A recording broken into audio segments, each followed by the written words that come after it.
Hello, everybody. Welcome back to Circling Seattle Sports. Charles Hamaker with you for another Mariners game react. Obviously, July 24th for the Mariners will be a big one. Already has been a big one for the team and its fans, like an hour or so before the game against the Los Angeles Angels of Anaheim to begin a 7 game road trip, 4 in Anaheim, 3 in Sacramento, if I'm correct here, which is just weird to say. Um, Double check this. It's 11 straight games against AL West opponents, 7 straight on the road. Yep, 4 against the Angels in Anaheim, 3 in Sacramento against the Athletics before returning home to start a homestand on the 31st against the Rangers on trade deadline day.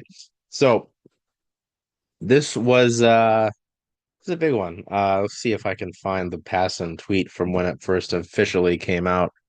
Um, mm, mm, mm, mm, mm, mm. Yeah, about an hour before the game against the Angels. Uh, so it just kind of set off a good day for the Mariners. The Mariners get Josh Naylor from the Arizona Diamondbacks in exchange for left-handed pitcher Brandon Garcia, the team's 13th overall prospect, and right-handed pitcher Ashton Izzy, the team's 16th overall prospect. Um, which was a big deal there. The Astros also lost today. They lost down in Sacramento. No, they lost to the Athletics. I don't think it was in Sacramento. I think it was in Houston, actually. Yeah, it was in Houston, actually. Luis Severino got the win. It's just been funny considering the frustration he's shown about pitching in Sacramento and then to get that win. I've picked the wrong score box. I need the MLB score bug to figure itself out. Um, okay. Here we go. Yeah, in Houston. Oh, okay, nice. So yeah, Mariners get Josh Naylor. The Houston Astros lose, and the Mariners win. It's a great day for Mariners fans. The game didn't start out too hot though. The Angels struck first. Um, Kind of not the greatest start. Um, it looked like the Mariners were going to be able to start the offense going themselves. Julio singled. He was able to move over to second on a wild pitch by former Mariner, former friend Yusei Kikuchi, former All-Star Yusei Kikuchi. Then Cal Raleigh drew a walk. Julio and Cal performed a double steal. So Cal has steal number 12 on the season. Julio reached steal number 20 on the season, which helped him create some history. And I'll get that in a minute. But so they did that with one out. Then Randy struck out on a foul tip and Mitch Garver flew out to right field, former Giant Lamont Wade Jr.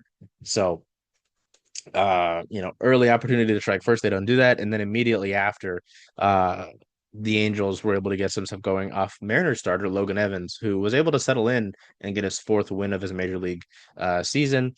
Mike Trout doubled to left field. Mike Trout's back, terrorizing the Mariners. Of course, he is on a Logan Evans pitch, sinker, the bottom quadrant of the zone, um, bottom third of the zone, sorry, right in the middle of that lower third. And then Nolan Schanuel was able to single to right field and score Mike Trout.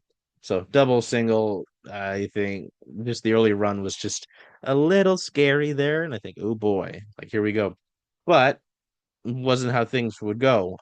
We get through the second, third, and fourth innings were all quiet. Not a lot going on here in any of these.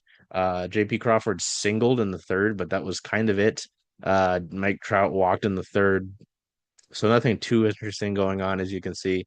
I think the closest thing that got interesting was the fourth inning. Jorge Polanco drew a walk. Donovan Solano singled to put runners on the corners, but Dylan Moore flew out, which of course he did, to left field to end that frame. So it was the fifth inning where the Mariners really got the majority of their offense. It didn't look like that was going to go that way though. Ben Williamson grounded out. J.P. Crawford, almost said John Crawford. J.P. Crawford, that'd only be half wrong. J.P. Crawford grounded out, but then Julio homered his 15th homer of the season. He takes Kikuchi deep, a fastball, top right part of the zone.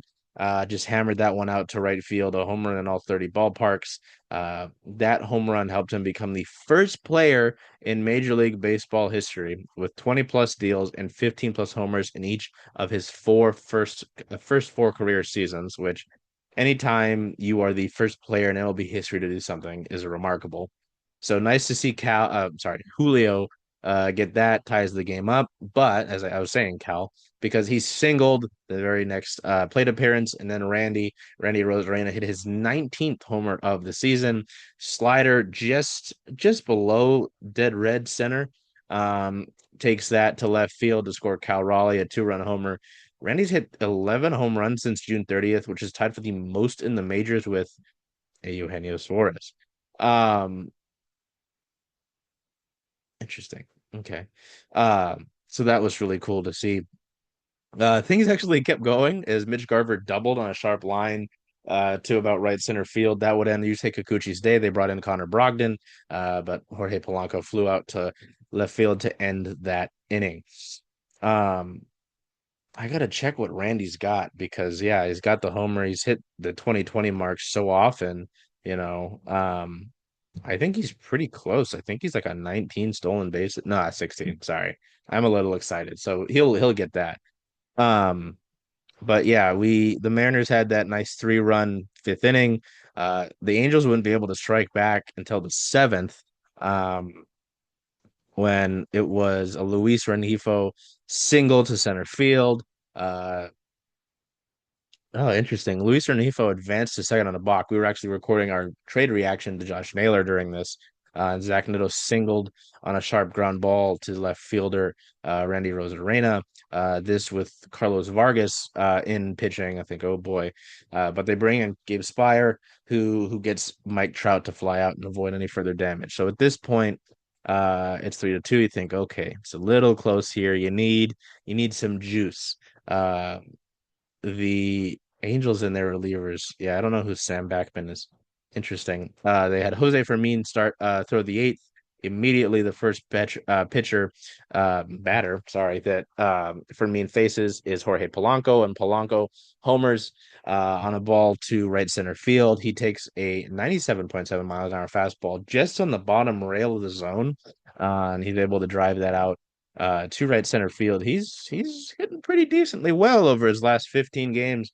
His last seven is great. Sure, we can look at that. 286 average, 375 on base percentage, 619 slugging. That's great, but that's 7 games. The last 15 games, 302 batting average, 330, 373 on base percentage, and a 679 slugging percentage with 5 home runs in that span, which is nice to see. So, um, it's just funny to see the different iterations of Jorge Polanco we've been getting throughout, the course of the year. Um, that was the last run the Mariners would get. It was 4-2. It was also the last run that the Angels would get. There was a little bit of some scare in the last two innings, mostly in the ninth. In the eighth, Nolan Schanuel singled. A ground out from Taylor Ward pushed him over to second. Uh, Mm, mm, mm, the Mariners bring in Matt Brash, gets Chris Taylor to strike out, gets Joe Adele to strike out. Mariners offense, it's top three of the lineup, mind you, not able to do anything against Carson Fulmer in the top of the ninth, to send us into the bottom of the ninth. Um, Sandres Munoz time, Travis Arnaud grounds out, Lamontre Jr. strikes out, but he reaches on a wild pitch. So he strikes out, but he's able to reach. Um, Luis Rengifo grounds out. But the Mariners go and they get the second runner. So it's Rengifo at first. Zach Neto singles, and Mike Trout walks to load the bases. And you think, oh boy, we've seen plenty of close, tight, frustrating losses in Anaheim.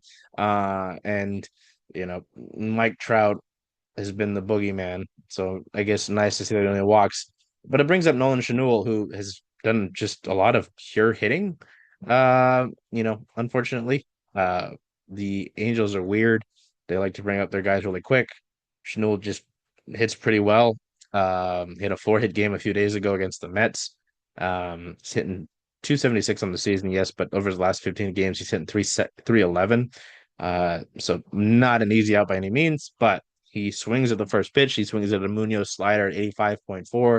And it's a flat. It's a nice catch by Randy in left field. It wasn't anything to spit on, so that was nice to see.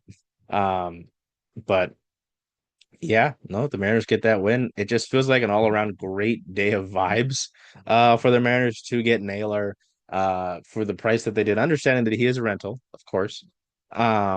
At the time being, I would imagine the Mariners are going to try to re-sign him. It would make sense if he would want to look at the free agency, but I'm all but sure they're going to at least attempt to do that. So nice to see that. Nice to see Julio hit the ball well. Uh, oh, interesting. Okay. Um, Bobby Wood Jr. is one homer away from joining Julio with the 15 plus homers, 20 plus stolen bases in each of his first 4 seasons. Um, yeah, no, it's just nice to see the Mariners get this game to start the season. Sorry, start the road trip. To get Josh Naylor, to bring him in, to add this certified bat. This, you know, it's just interesting seeing some of the comments. This is a established major league bat who fills a position of need. You've been rolling out Donovan Solano and Luke Raley. That's the thing. I don't know. We don't know what the move will be to add him to the roster yet. Yes, they've announced the official trade, but he hasn't reported to the club. Daniel Kramer reports that it'll be tomorrow.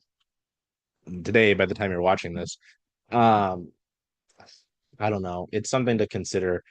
Naturally, you'd think Dylan Moore, given how poor he's been playing. But you have to wonder if at some point maybe a Luke Raley has to move somewhere. Dom Kenzone's been swinging the bat really well, so we'll have to see on that one. But yeah, all around good vibes in this one. Logan Evans pitched a pretty good game outside of the double and the single that he gave up in the first inning. Nice to see him do that. Nice for him to get the win, of course. It was kind of sad post game. They were talking to him. Saw on the route they posted the media availability that it was a little sad that him and Brandon Garcia were pretty good friends. So he said he texted him. He's going to give him a call. But he did seem excited that they added Naylor, so that was cool. So yeah, no, hope you enjoyed. Sorry to get back to you on this one. But until we see you next time, take care of yourselves. Be well. Do whatever you can to make today a great day. Hey, Charles. Hey, Jen. Hey, how about those M's? Oh, I'm excited. I know. Where are you going to watch all those away games, though? Away games? Huh. I was thinking of coming here since, after all, Rough and Tumble is the home of Circling Seattle Sports. I love that idea. Hope to see y'all here.